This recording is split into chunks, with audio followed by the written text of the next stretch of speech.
Alright guys, so welcome to today's video. In today's video we will continue our work on our anime Battlegrounds game right here, and we will work on this amaterasu move because we have finished the infinite Tsukumi move in the last episode. So that's going to be the topic for today's video, and this is going to be fairly easy, so we'll probably finish this move in today's episode. Yeah, so let's begin. So, what is important when we speak of this amaterasu move? So, for those of you who have no idea on what this amaterasu move does, it basically just activates some kind of Sharingan of Itachi, and then a certain enemy is lit up in fire, okay? And in this case, the flames are black. So we first of all need some particles, especially black flame particles, and that's the only thing we need actually, because the rest, so detecting the enemy whatsoever, it is already scripted right here, okay? We just need to copy it and we need to change it a little. So yeah, that's the way and how we start. So let's create this if clause right here. So there we go. So if the move which we want to do is amaterasu, then we are going to continue at this point. So let's copy this. So this is basically responsible to detect our enemy. You guys should know how this works. So we basically just loop through the workspace, and every enemy or every player which is in a certain distance, in this case 10 studs, is detected by this whole thing. Okay, now the question is whether we should only attack or deal damage to one person at a time, or that we are able to deal damage to multiple people at one time. Okay, so that might be the question, and I think that we should go with the second option. So I'm gonna get rid of this. So this was responsible to, if one enemy was found, then the whole attack will just focus on this one enemy, and we are unable to damage any other players at the same time. Yeah, so now we need this flame particle, okay? Let's go inside of here. You can of course make your own particle if you're able to do so. If not, then I don't know, then just follow my steps if you want to. So that's fire right here. Let's make them black. There we go.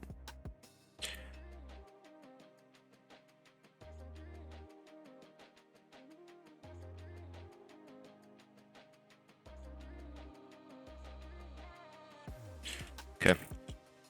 Now, wait.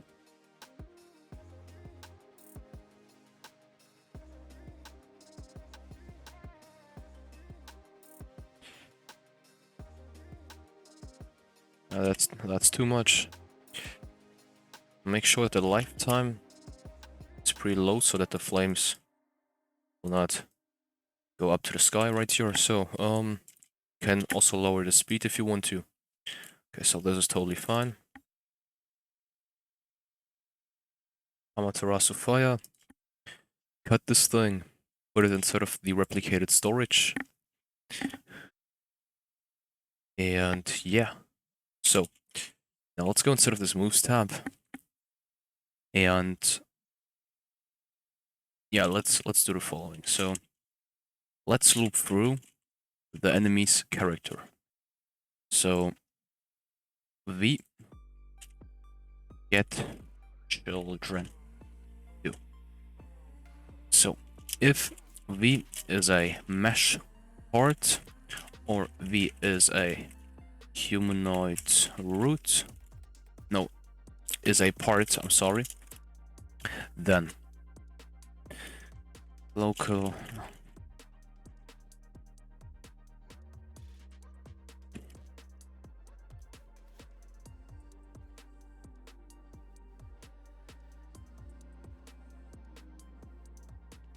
So I'm gonna explain this in a bit, do not worry.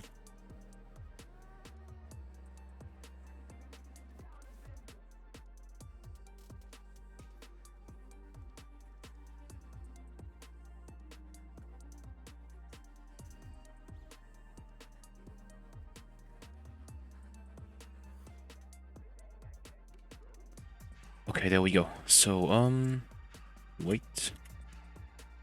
Let me add this take damage thing. Okay, so we are basically done at this point.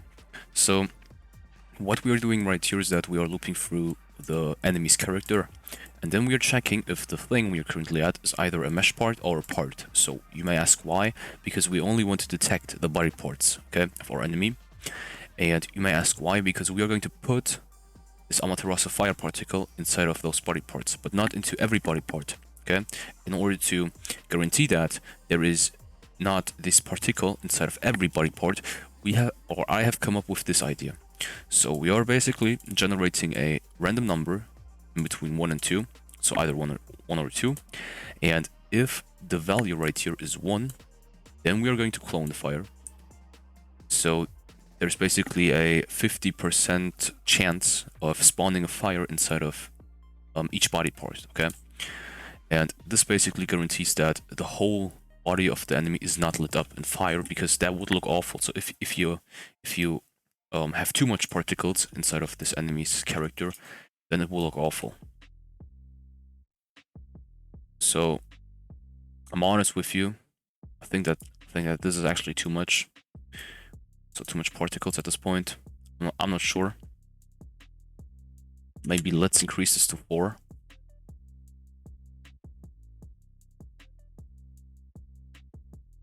Yeah, so this is fine. Alright, so we could also add some animation if you guys want to, but I cannot think of an amaterasu animation. So if you have any animation ideas, then, you know, then you can just easily... Where is it? Wait. Where is it?